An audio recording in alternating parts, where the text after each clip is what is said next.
வணக்கம். யோசிச்சு பாருங்களேன், சில சமயம் ஒரே ஒரு வரி, ஆமா, ஒரே ஒரு வரி நம்ம முழு வாழ்க்கை பயணத்தையே படம் பிடிச்சு காட்டிடும். அப்படிப்பட்ட ஒரு ஆழமான வாக்கியத்தை தான் நாம இன்னைக்கு கொஞ்சம் விரிவாக பார்க்க போறோம். முதல்ல இந்த படத்தை பாருங்க. என்ன தெரியுது? தண்ணில ரொம்ப மென்மையா ஒரு இறகு மிதந்துட்டு இருக்கு. அதுக்கு கீழே தாசா அப்படின்னு ஒரு கையெழுத்து. பார்த்தா சும்மா ஒரு படம் மாதிரி தெரியலாம், ஆனா நம்புங்க, இதுக்குள்ள ஒரு பெரிய வாழ்க்கை தத்துவமே ஒளிஞ்சிருக்கு. சரி, அந்த தத்துவத்துக்கு காரணமான வாக்கியம் இதுதான். எழுதியவர் அதே தாசா. ஒரு நிமிஷம் இந்த வரிகளை அப்படியே உள்வாங்கி பாருங்க. எப்படியெல்லாமோ வாழ வேண்டும் என ஆசைப்பட்டு ஒரு கட்டத்தில் எப்படியாவது வாழ்ந்தால் போதும் என்ற மனநிலையில் தள்ளிவிடுகிறது வாழ்க்கை. ஆழமா இருக்குல்ல? இப்போ நம்மளோட இந்த முழு அலசலுமே இந்த ஒரு வரிய சுத்தி தான் இருக்க போகுது. இந்த வாக்கியத்துல ரெண்டு முக்கியமான கட்டங்கள் இருக்கு, கவனிச்சிங்களா? ஒன்னு, எப்படியெல்லாமோ வாழணும்னு ஆசைப்படுறது. இன்னொன்னு, எப்படியாவது வாழ்ந்தா போதும் நினைக்கிறது. இந்த ரெண்டுக்கும் நடுவுல நடக்கிற அந்த பயணத்தை தான் நாம இப்போ ஆழமா பார்க்க போறோம். சரி, வாங்க முதல்ல அந்த பயணத்தோட ஆரம்ப கட்டத்துக்கு போலாம். அதாவது லட்சியங்களும் கனவுகளும் வானமளவுக்கு இருந்த அந்த முதல் கட்டத்துக்கு.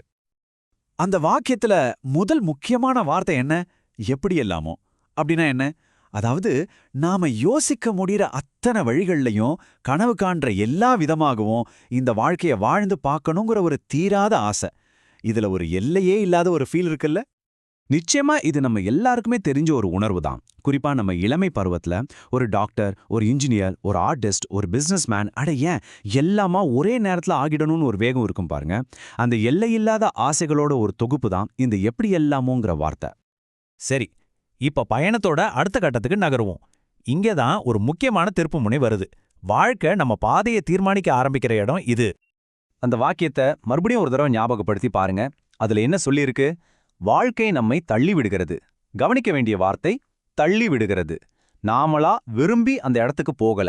நம்ம கண்ட்ரோல் கொஞ்சம் கொஞ்சமா குறைஞ்சு வாழ்க்கை நம்மள ஒரு திசையில தள்ள ஆரம்பிக்கிற புள்ளி இதுதான். அப்போ வாழ்க்கை எப்படி நம்மள தள்ளுது? யோசிச்சு பாருங்க. ஆரம்பத்துல வானம் அளவுக்கு கனவு இருக்கும். போக போக படிப்பு, வேலை, கல்யாணம், குழந்தைங்கன்னா பொறுப்புகள் கூடிக்கிட்டே போகும். சில சமயம் நாம நினைக்காத தோல்விகள் வரும், உடம்பு சரியில்லாம போகும். இப்படி காலம் ஓட ஓட நாம ஒரு இடத்துல பயணத்தை ஆரம்பிச்சு சம்பந்தமே இல்லாத இன்னொரு இடத்துல வந்து நிப்போம். இதுதான் அந்த தள்ளுதல். சரி, இப்ப நாம பயணத்தோட கடைசி கட்டத்துக்கு வந்துட்டோம். இங்கேதான் அந்த போதுங்கிற ஒரு மனநிலை வருது. இது புரிஞ்சிக்க கொஞ்சம் கஷ்டமான, ஆனா ரொம்ப ரொம்ப முக்கியமான ஒரு ஸ்டேஜ். அப்போ மொத்தமா இந்த பயணத்தை சுருக்கமா சொன்னா இதுதான். எப்படியெல்லாமோ வாழணும்னு ஆரம்பிச்ச ஒருத்தர் கடைசியில எப்படியாவது வாழ்ந்தா போதும்னு ஒரு இடத்துல வந்து நிக்கிறார். இந்த டிரான்ஸ்ஃபர்மேஷன் தான் இந்த வாக்கியத்தோட உயிரே. இது சாதாரண மாற்றம் இல்ல, ஒரு மிகப்பெரிய மனமாற்றம். சரி, இப்ப அந்த ரெண்டாவது முக்கியமான வார்த்தையை பார்ப்போம்.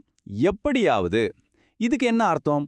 அதாவது ஏதோ ஒரு வகையில பெருசா எந்த பிரச்சனையும் இல்லாம இந்த வாழ்க்கை ஓடினா போதும்பா அப்படிங்கிற ஒரு மனநிலை. முதல்ல பார்த்தா அந்த பெரிய பெரிய கனவுகள்லாம் இங்க இல்ல. ஆனா வாழ்க்கையோட நிதர்சனம் இங்க இருக்கு. இப்போ ஒரு முக்கியமான கேள்வி எழும்புது. இந்த நிலைக்கு வர்றது ஒரு தோல்வியா, இல்ல நாம ஆசைப்பட்டதெல்லாம் கிடைக்கல, சரி இதுக்கப்புறம் இது போதும்னு நாம செஞ்சுக்கிற ஒரு சமரசமா, இல்ல இதுதான் மெச்சூரிட்டி, இதுதான் உண்மையான நிம்மதின்னு ஏத்துக்கிறதா? நீங்க என்ன நினைக்கிறீங்க? சரி, கடைசியா நாம ஆரம்பத்துல பார்த்த அந்த இறகு படத்துக்கு வருவோம். இந்த தத்துவத்துக்கும் அந்த இறகுக்கும் என்ன சம்பந்தம்? எதுக்கு அந்த சிம்பல் அங்க இருக்கு? அது நமக்கு என்ன சொல்ல வருது? பாருங்க, அந்த இறகு நமக்கு பல விஷயங்களை சொல்லுது. அது ஒன்றும் கல்லு மாதிரி வேகமா கீழே விழல, ரொம்ப மென்மையா காத்துல மிதந்து கீழே இறங்குது. ஒருவேளை நம்மோட பெரிய பெரிய கனமான லட்சியங்களை எல்லாம் விட்டுட்ட பிறகு கிடைக்கிற அந்த பாரம் இல்லாத ஒரு லேசான தன்மையை இது குறிக்குதா? இல்ல சிம்பிளா இருக்கிறதுல ஒரு அழகு இருக்குன்னு சொல்லுதா? இல்லனா வாழ்க்கையோட ஓட்டத்துல நீ எப்படி கூட்டிட்டு போறியோ போ அப்படின்னு நம்மளே ஒப்படைக்கிற ஒரு சரணாகதி மனநிலையாவது இருக்கலாம். இப்போ மறுபடியும் இந்த படத்தை பாருங்க. அந்த எப்படியெல்லாமோங்கிற உயரமான கனவுல இருந்து எப்படியாவதுங்கிற யதார்த்தத்துக்கு வர்றது ஒரு பெரிய போராட்டமா இல்லாம இந்த இறகு மாதிரி ரொம்ப மென்மையா ஒரு அமைதியான மாற்றமா கூட இருக்கலாம் இல்லையா? சரி, கடைசியா இந்த கேள்வி உங்ககிட்ட தான். இந்த நீண்ட பயணத்துல நீங்க உங்களை எந்த இடத்துல பாக்குறீங்க? கனவுகளோட ஆரம்பத்திலையா, இல்ல வாழ்க்கையோட யதார்த்தங்களை சந்திச்சுக்கிட்டு இருக்கிற அந்த நடுப்பயணத்திலையா, இல்ல எப்படியாவது வாழ்ந்தால் போதும் அப்படிங்கிற அந்த அமைதியான கட்டத்தை அடைஞ்சிட்டீங்களா? கொஞ்சம் யோசிச்சு பாருங்க.